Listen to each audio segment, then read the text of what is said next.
Bonjour Monseigneur, bonjour chers auditeurs, nous sommes heureux de nous retrouver dans le cadre de notre émission Monseigneur vous répond. Bonjour Marie-Laure et bonjour à tous les auditeurs. Aujourd'hui, l'Église célèbre la solennité de Saint Joseph, époux de Marie et patron de l'Église universelle. Saint Joseph est une personne discrète et pourtant bien présente au début des évangiles. On ne perçoit pas toujours très bien sa mission. Monseigneur, pouvez-vous nous parler de la figure de ce grand saint ? On voit tout de suite Jésus, on voit tout de suite la Vierge Marie. Joseph, lui, il n'a pas de parole, il ne dit pas un mot. C'est étonnant parce qu'il reçoit un enfant. Vous savez qu'enfant, ça vient du latin infant, ça veut dire celui qui est sans parole.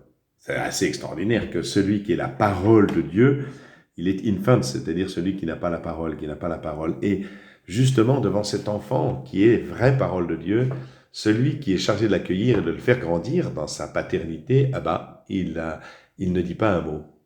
Il est apparemment sans parole, puisqu'on n'a pas recueilli une seule parole de Joseph. Mais voilà, Joseph, évidemment, c'est une figure étonnante, attachante. Il y a beaucoup de gens qui sont attachés à Saint Joseph, même si beaucoup moins que par rapport à la Vierge Marie, puisque la Vierge Marie, d'abord, c'est le Christ qui nous a dit « Voici ta mère ».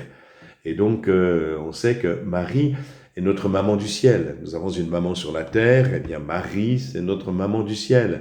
Et j'aime beaucoup cette expression qu'ont nos frères antillais ou nos frères africains qui appellent la Sainte Vierge Maman Marie. C'est très touchant.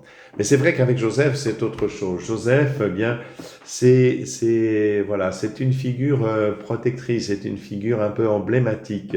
Et pourquoi il est emblématique ? Parce que justement, il est dans une situation étonnante, ce pauvre Joseph. Il n'est pas le géniteur de Jésus, et pourtant il va devenir son père. Ça veut dire, c'est très intéressant pour nous, ça veut dire qu'il ne suffit pas d'être géniteur pour être père. Nous pensons qu'il suffit de transmettre sa génétique pour être père. Non, ça c'est la transmission de la vie que nous avons reçue. La vie, vous, Marie-Laure, et moi, et vous, chers auditeurs, vous ne l'avez pas reçue de vous-même. C'est pas vous qui avez décidé de vivre un jour. Vous l'avez reçue de vos parents, et vos parents l'ont reçue de leurs parents. Et donc cette vie, c'est une transmission qui vient de l'origine. Et l'origine, c'est Dieu. C'est Dieu qui est la vie absolue. Dieu fait entrer, donc on voit dans le livre de la Genèse, il crée les êtres vivants. Et il donne son souffle, et son souffle, c'est la vie. Donc cette vie se transmet. Donc, une femme ne se pose pas la question de la maternité. Et il est évident qu'elle est la mère. Il est évident qu'elle porte la vie. La vie naît en elle. Elle grandit en elle avant d'apparaître au monde. Mais la vie est déjà apparue en elle d'abord. Et donc la question ne se pose pas. Pour l'homme, c'est autre chose. Pourquoi ? Parce que lui, est-ce qu'il est père d'emblée ? On sait que c'est pas si facile que ça, parce que dans la civilisation humaine, par exemple, on sait que la paternité n'a pas toujours existé telle qu'elle. Dans les sociétés les plus archaïques, les plus anciennes, c'était la forme d'un matriarcat autour d'une mère, avec des pères successifs, pas des pères, des géniteurs successifs, des hommes qui passent et qui font des enfants. Donc la mère a des enfants de géniteurs différents. Et la figure masculine n'est pas représentée par ces fameux pères, entre guillemets, ou ceux qui transmettent la vie, mais par l'oncle maternel. On retrouve ça dans toutes les civilisations. Par exemple, en Afrique, on appelle l'oncle maternel le petit grand-père. Et dans les tenestry irlandaises aussi, cette succession qui se fait, et la figure masculine, c'est l'oncle maternel. Et d'ailleurs, notre mot oncle vient du latin unculus, et il signifie l'oncle maternel, pas l'oncle paternel, l'oncle maternel. Et donc, vous voyez, la figure masculine, c'est cela. Puis après, avec l'émergence du patriarcat, est apparue la figure paternelle, c'est-à-dire les enfants avec deux parents. Et ce qui va permettre l'émergence d'un père, eh bien, c'est l'interdit de l'adultère. C'est l'interdit de l'adultère parce que, au moins juridiquement, même si ce n'est pas le cas formellement, au moins juridiquement, on sait que l'interdit de l'adultère va faire que les enfants seront légitimement reconnus par celui qui est l'époux.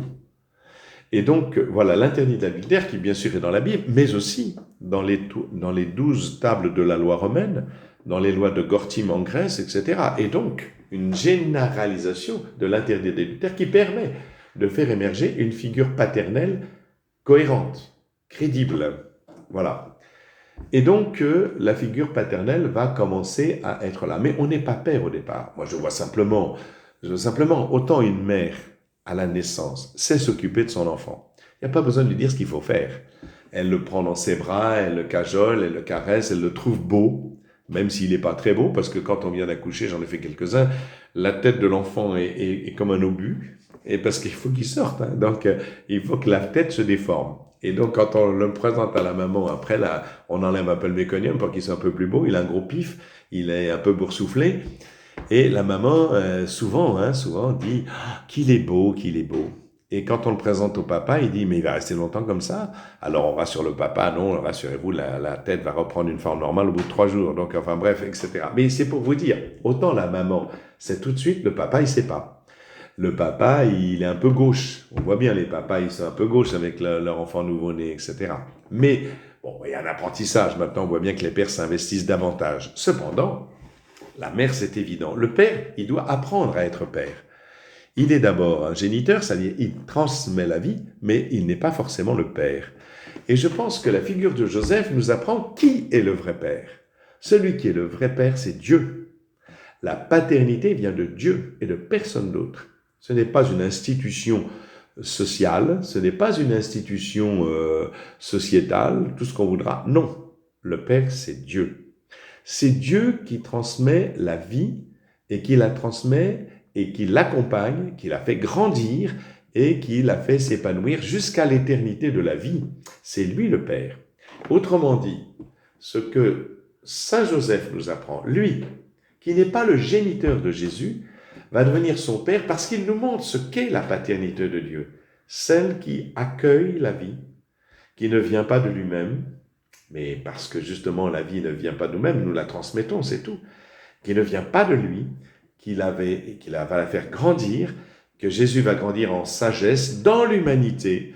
Jésus, effectivement, est vrai Dieu, mais il doit apprendre à être vrai homme. Mais qui va lui apprendre à être vrai homme, sinon sa mère et son père, et en particulier son père, qui va lui apprendre un métier, qui va lui apprendre à prendre sa place dans le monde, qui va l'accompagner à la bar mitzvah, comme on le voit quand il a 12 ans, et etc., qui va lui permettre justement d'acquérir tout ce qu'il doit acquérir en tant qu'il est vrai homme. Et donc cette paternité de Joseph, qui n'est pas le géniteur, va nous montrer ce qu'est une véritable paternité selon le cœur de Dieu. Il ne suffit pas de transmettre son sperme pour être père, c'est pas vrai. Il faut, ça c'est le géniteur, transmet la vie.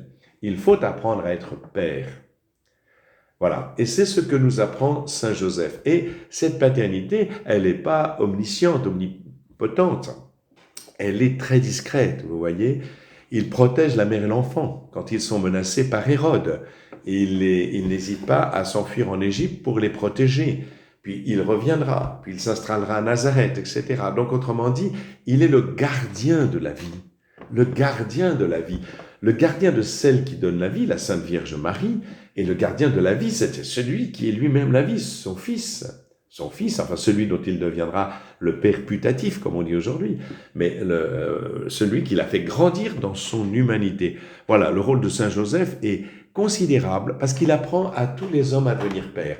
Alors bien sûr, les pères selon la chair, mais aussi les autres pères, à savoir les prêtres qui se font appeler pères, que je sache. Il faut qu'ils apprennent aussi à être pères comme Saint Joseph. Eux, ils ne sont pas géniteurs comme Saint Joseph. Il faut qu'ils apprennent à être père. Comment Joseph est père? Il ne se met pas en avant, il n'écrase pas de sa puissance, de son pouvoir, de sa parole. Non, non, il fait grandir. Il a la véritable autorité, puisque l'ange lui dit, tu le nommeras Jésus. Or, donner son nom à quelqu'un, c'est avoir autorité. Marie aussi donnera son nom à Jésus, parce que l'ange lui dit aussi. Et donc, tous les deux ont autorité. Autorité, c'est pas le pouvoir. L'autorité, au géo, en latin, c'est faire grandir. Le pouvoir, c'est potestas, c'est écraser. Enfin, c'est avoir la main sur les autres. Et donc, le père est celui qui s'efface devant son fils.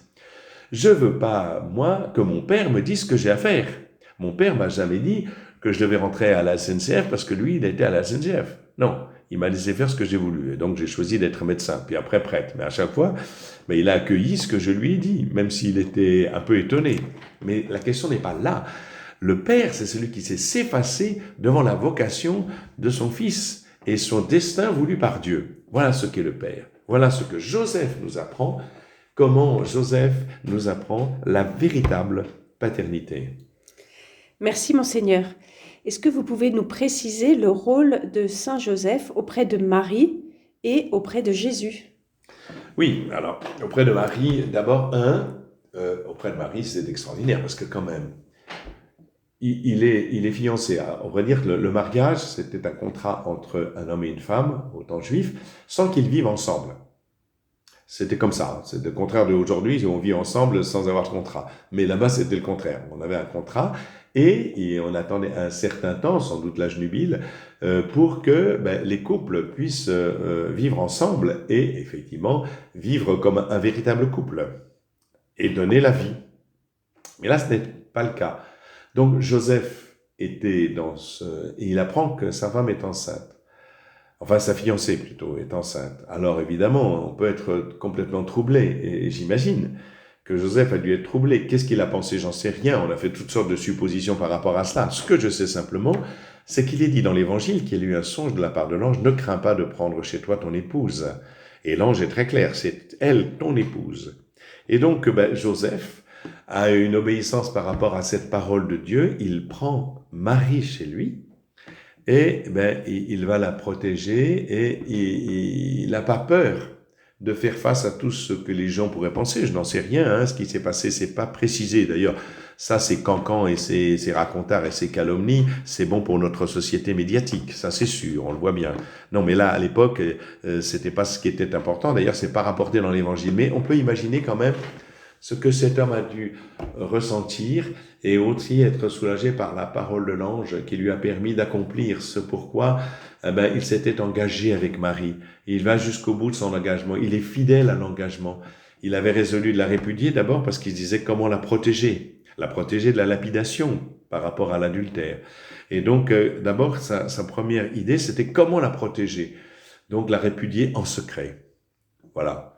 Mais et l'ange évidemment l'a rassuré et donc il va jusqu'au bout de cette fidélité et il la protège quoi qu'il advienne. Et je trouve ça extraordinaire, cette fidélité dans l'engagement. Voilà ce qu'est Joseph.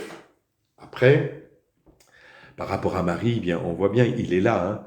Ton père et moi, nous te cherchions angoissés quand Jésus a 12 ans. Donc, ils sont ensemble. Ils portent la responsabilité parentale ensemble. Parce que ce qu'il faut dire aussi, ce que j'ai pas dit tout à l'heure, c'est que la paternité de Dieu, c'est pas une paternité masculine, qui n'est simplement qu'une projection de ce que nous vivons sur la terre. Il est dit dans la Bible que la paternité de Dieu, elle s'exprime à la fois sous son versant masculin, mais aussi sous son versant féminin, puisque même si ta mère pouvait t'abandonner, moi Dieu, je ne t'abandonnerai pas. Et le mot miséricorde, qui est propre à Dieu, il y a deux mots qui signifient miséricorde. C'est chesed, c'est l'amour qui donnera le mot agapé, l'amour absolu, où Dieu s'engage personnellement, et la miséricorde, qui sont un peu ce sentiment instinctif de l'amour que peut ressentir une maman. Et c'est pour ça que le mot miséricorde, lui, chahamim en hébreu, vient du mot chem, l'utérus. Et donc, la paternité de Dieu n'est ni masculine ni féminine. Elle est la paternité de Dieu. Et chacun d'entre nous doit entrer dans cette paternité. Mais Joseph, lui, entre selon ce qui lui est propre, la masculinité. Et donc, il le mettra en œuvre, justement, sous cet aspect de faire grandir, d'accompagner, d'être présent, de protéger, et voilà. Et d'être le Goël. Le Goël, en hébreu, c'est le protecteur. Le protecteur, on voit ça avec Boz et Ruth dans la Bible, mais Dieu est le Goël d'Israël, le protecteur d'Israël. Dieu est le Goël qui doit protéger Israël. Eh bien, Joseph est le Goël de Marie et de Jésus. Voilà ce qu'il est par rapport à Marie et Jésus. Quant à Jésus, eh bien, il n'est pas dit rien du tout, parce qu'on n'a aucune parole entre Joseph et Jésus. Simplement, il suffit de regarder comment Jésus a grandi dans son humanité, tout ce qu'il a acquis, pour voir comment Jésus l'a accompagné. comment Joseph l'a accompagné. Il l'a accompagné, bien sûr, en lui montrant un métier, puisque était charpentier, c'est-à-dire teknon, très exactement, c'est-à-dire bâtisseur de maison. C'est bien plus que charpentier, en fait. On sait aussi qu'il y avait un village à côté de Nazareth, qui est un village grec, Séphoris, qui était à reconstruire à l'époque de Jésus. Et donc, ils ont dû travailler beaucoup à ce village, ce qui permet de comprendre que Jésus parlait grec. Jésus parlait grec, et ce qui permet aussi de savoir qu'il n'est pas étonnant qu'il ait pu parler à Pilate sans intermédiaire. Donc voilà, il a été accompagné, et non seulement il a été accompagné dans ce métier, mais la façon dont Jésus répond, dont il est imprégné de la parole de Dieu, il est incontestable que Joseph, et pas seulement les rabbins de la synagogue, était un homme pieux qui lui a transmis cette façon de prier humaine. Comment un homme prie Dieu. Jésus, c'est le Fils de Dieu, donc il est en relation, en communion avec son Père de toute éternité. Mais la question, c'est comment, dans son humanité, Jésus peut s'adresser à Dieu. On le voit, par exemple, quand il va tout seul s'éloigner pour prier Dieu. Et là, il n'y a pas de témoin. Son cœur à cœur avec Dieu est personnel. Peut-être aussi, il a vu que cette intimité de cœur, c'est peut-être de Joseph qui l'a appris. C'est possible, ce n'est pas dit, mais c'est possible. Après, il prie avec les autres, il va à la synagogue, sans doute comme Joseph allait à la synagogue. Donc quelque part, Joseph a eu non seulement un accompagnement sur la croissance personnelle humaine et matérielle et professionnelle de Jésus, mais sans doute aussi sur sa vie spirituelle. Bien sûr, Jésus avait tout à fait la communion avec l'Esprit Saint qui lui permet d'avoir l'intelligence non seulement de la parole de Dieu, mais de qui est Dieu, et donc il n'avait pas besoin peut-être d'enseignement. Pourtant, dans son intelligence humaine, il fallait qu'il entre dans cette intelligence discursive qui nous permet d'apprendre progressivement les choses. Il y a l'éclairage qui lui est donné directement par l'Esprit Saint, et il y a l'éclairage qui lui est donné par son humanité qui doit apprendre peu à peu les choses. Et là, je pense que si l'Esprit Saint agissait directement, bien sûr, sur l'intelligence de Jésus de manière particulière et que nous ne pouvons pas connaître, il y a aussi la façon dont Joseph a transmis sa foi, sa manière de parler à Dieu, qu'il a transmis à l'humanité de Jésus, qui a appris comme homme à entrer en relation avec Dieu grâce à Joseph, me semble-t-il.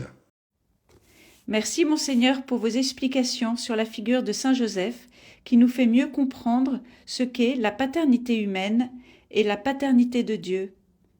Chers auditeurs, nous nous retrouvons la semaine prochaine, et surtout, n'hésitez pas à envoyer vos questions à Radio Espérance.